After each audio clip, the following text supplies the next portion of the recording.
I tried making pasta with a cream sauce. It's homemade, so please enjoy it while it's still warm." The dish she served had a horrible odor. It didn't smell good at all, so I hesitated to take a bite. "Aren't you going to eat it? Don't you like my cooking? Are you just trying to hassle me?" I was baffled by Holly, who seemed intent on making me the bad guy. When Holly left her seat, I stealthily switched my plate with that of my son, Aiden. I hoped that my concerns would be unfounded. As I handed my plate over, while praying, Aiden took a big bite without hesitation. However, Aiden foamed at the mouth and collapsed backwards as soon as he ate it. "Aiden, why did he collapse? What happened?" I realized that Holly had intentionally tampered with my plate before she could fake confusion. Seeing Holly's reaction, I decided to get back at her. "My name is Susan. I turned 62 this year. When Aiden got married, it was just me and my husband left in a quiet house. I missed the noise.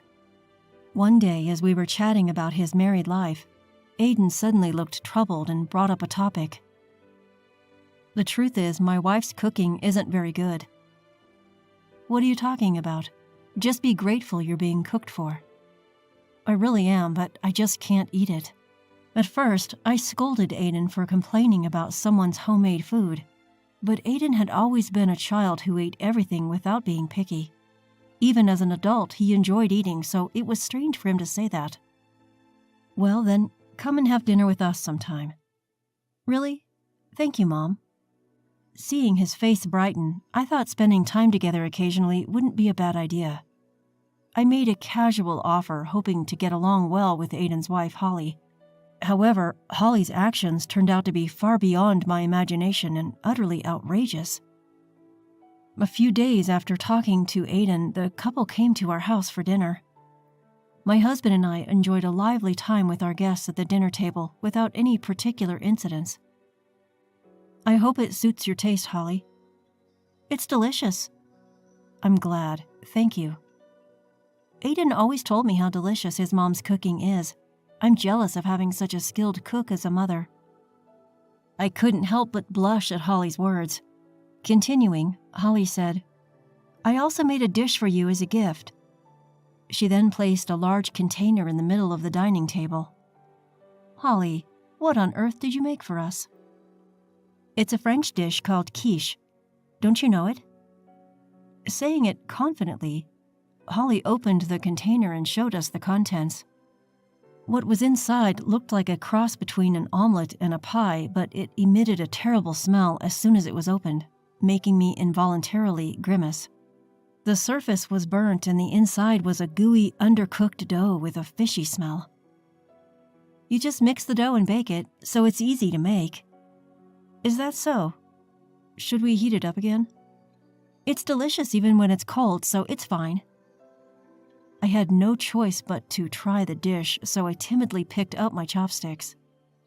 The undercooked, powdery dough that hadn't mixed well made me hesitate. My husband, who was watching, put down his chopsticks without taking a single bite. Aiden also remained silent and didn't attempt to eat it.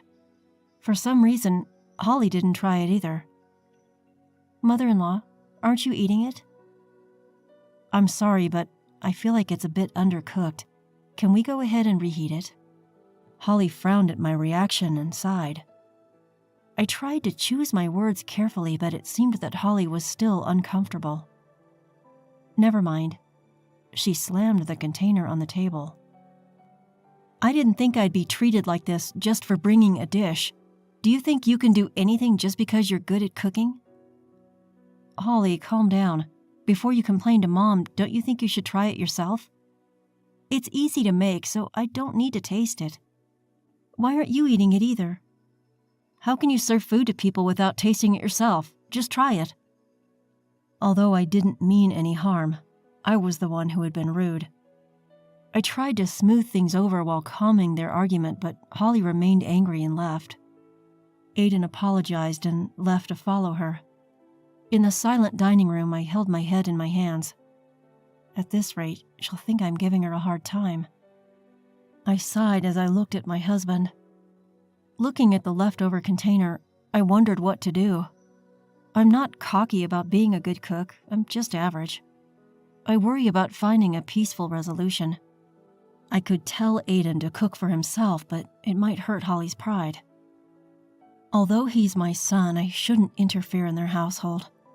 After discussing it with my husband, we decided not to get involved too much. But since then, Holly started coming to our house frequently for some reason. "Mother-in-law, will you please make lunch? And please put dinner for Aiden in a container to take home." The next day, Holly came alone without Aiden. Holly suddenly spread empty containers on the table and asked me to make lunch and dinner for her and Aiden. Surprised by the sudden visit, I asked her if something had happened. "Aiden seems to prefer your cooking, so I thought I'd ask you to make our meals from now on." "That's a problem. Holly, why don't we cook together?" "No, you're just going to make that disgusted face again. You're just giving me a hard time." I was at a loss for words when she said that so decisively. Even if I say I don't mean it that way, she wouldn't listen. She had labeled me a terrible mother-in-law. Although cooking isn't too much trouble, it's unbearable to do it every day for a daughter-in-law who dislikes me this much. I thought about teaching her some simple dishes, but she wouldn't agree to that either. "You're good at cooking, so just make it for us. And please, take care of tomorrow's meal too." Despite trying to persuade her, she only became more brazen day by day. On days when I refused, she apparently bought prepared food at the grocery store. Aiden seemed to be fine with eating that and didn't comment on it, so Holly started to complain about him eating at our place. "Aiden was spoiled by you, wasn't he? He just gobbles up store-bought food."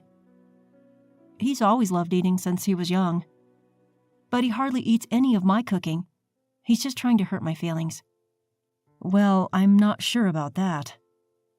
Holly started coming to our house almost every day at lunchtime, relying on us for her own meals and Aiden's dinner.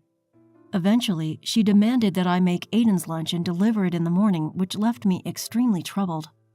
I talked to Aiden, asking him to do something about Holly coming to our house too much, but instead, he started giving me money for their meals to avoid her cooking. "If you're going to pay that much money, why not have Holly learn to cook?" I told her, but Holly says it hurts her feelings and won't listen. In the end, another conflict arose between the two when Holly found out Aiden was giving me money for food expenses. "Why are you paying your mother? Is this supposed to be an allowance? I didn't hear anything about this." "It's because you're making my mom cook for us. What's wrong with paying for our food?" "It's because you don't eat my cooking. It can't be helped." After that, we tried several times to discuss the situation with Holly, but no matter how much we tried to persuade her, she would not be convinced. She wouldn't listen, insisting that not eating her cooking was harassment and that we were trying to put her down together. Eventually, I decided not to cook for the two anymore, which seemed to settle the issue, though Holly still didn't agree. I didn't want to get involved anymore, so I had no choice but to ask them to discuss and resolve the issue themselves. About 2 or 3 weeks after the discussion, Holly came to our house again on a calm afternoon. I tensed up and greeted her at the entrance, but that day Aiden was with her. "I want you to teach me how to cook." She finally agreed to listen to reason. "Please, just this once." "Well, if that's the case, I'll help her." I was relieved, thinking that the discussion had led to a positive resolution and led them to the kitchen. Holly said she had brought her own ingredients and seemed more motivated than before. However, for some reason, she kicked me out of the kitchen when I tried to help. Not only me, but Aiden was also kicked out of the room for some reason.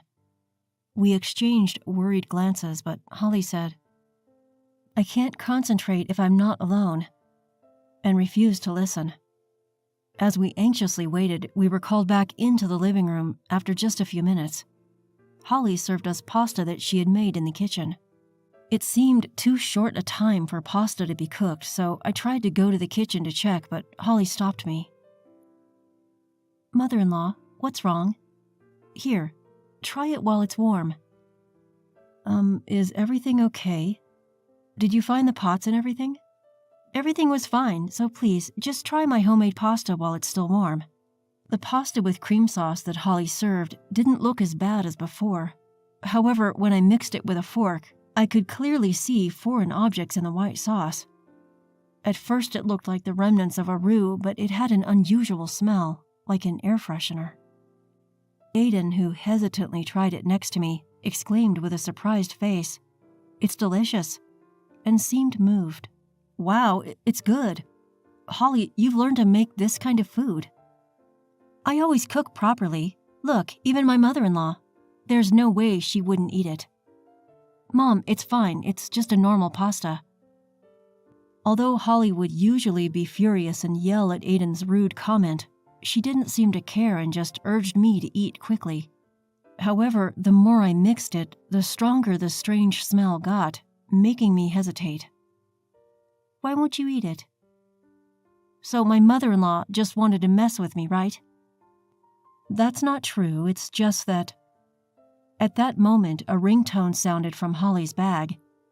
It seemed she received a phone call and Holly hurriedly left the table and went outside the room. I took the opportunity to ask Aiden to secretly exchange the pasta.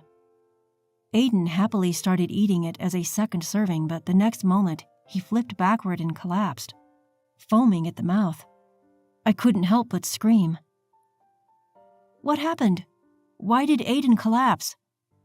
Hearing my scream, Holly returned and rushed to Aiden's side.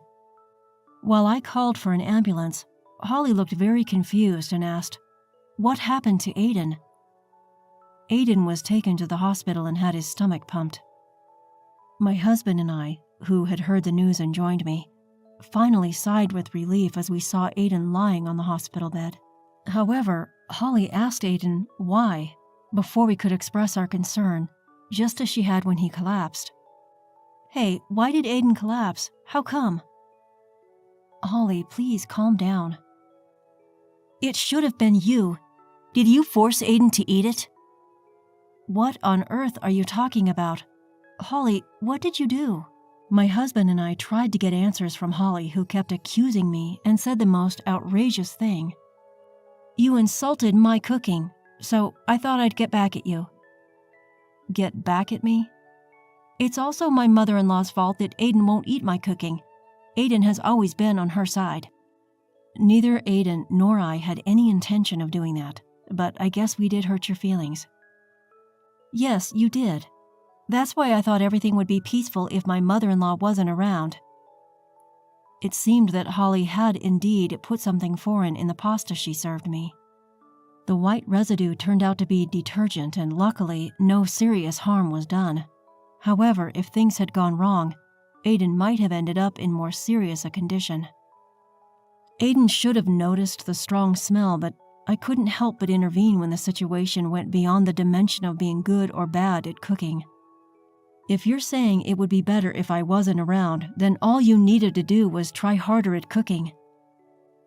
But if you were still alive, Aiden would always be on your side, wouldn't he? Seeing Holly's unapologetic and unreflective attitude, I dropped my shoulders in disappointment. My husband also quietly shook his head at her childish rebuttal, which showed she didn't even understand the gravity of what she had done. "That's enough, Holly. I'd like to have a talk with your parents as well." "What? Why? My parents have nothing to do with this." "Because talking to you won't get us anywhere." After Aiden's safe recovery and discharge from the hospital, we decided to have a discussion involving Holly's parents. Although Holly was very reluctant until the last minute, I called her parents first to explain the situation and arranged a meeting. "I deeply apologize for the tremendous trouble our daughter has caused you." "Oh no, it's something my mother needs to apologize for." "That's right, it's my mother-in-law who should be apologizing." Every time Holly spoke up, her mother, Kate, sternly glared at her and made her bow her head. Kate's strict attitude throughout the discussion made me wonder about Holly's behavior. "We'll make her pay for the medical expenses. If there's anything else she can do to make amends, please let us know." "Stop it, I'm not paying any money." "Holly, can you tell me why you did such a thing?" Like I said at the hospital, it's because Aiden only ever takes your side. Holly still insisted that I was provoking Aiden to mock her cooking. She continued to blame me even for the circumstances that led me to taking over cooking duties. Unable to bear her attitude any longer, I showed a certain photograph to Kate. "What is this?" "This is a dish Holly brought to our house. She says it's called quiche." "You served such a terrible thing to someone else?" Kate, trembling, stared at Holly and began to scold her harshly as she tried to make excuses. Holly had no choice but to hang her head in silence as the lecture continued without giving us a chance to intervene. In the end, Holly admitted to everything. She thought that if Aiden kept siding with me, she would ultimately have to take care of me, so she believed that if she could get me hospitalized, she wouldn't have to do so. The absurd leap in logic made my head spin. "I'm sorry, but I can't continue our married life after being subjected to something like this." "Why not? It's not my fault. You shouldn't have taken your mother's side." "You be quiet. You could be turned over to the police for this." Hearing the word police, Holly turned pale once again. Although there was some trouble regarding compensation and hospital fees, Kate promised to make Holly pay, and the situation didn't escalate any further. Although Holly acted like a child for a while, she seemed to be feeling down after Aiden told her, "I can't be with you anymore." I later learned that Holly's parents, who she said she didn't get along with, were actually professional chefs. Holly, who wanted to cook freely, had been severely scolded by her parents for her unorthodox ideas and apparently started cooking however she liked after getting married. Aiden told me that her parents were furious with her for trying to demean someone for her cooking, especially her father, whom we didn't meet during the discussion, was said to be furious and now was taking her through a so-called bridal training where she was being taught the basics of cooking at her parents' home. This made me realize I needed to teach my son how to do basic household chores as well. Aiden, while appreciating the privilege of having someone cook for him, has started making simple dishes on his own. He asked me to teach him how to cook and sometimes comes to our house to cook meals together.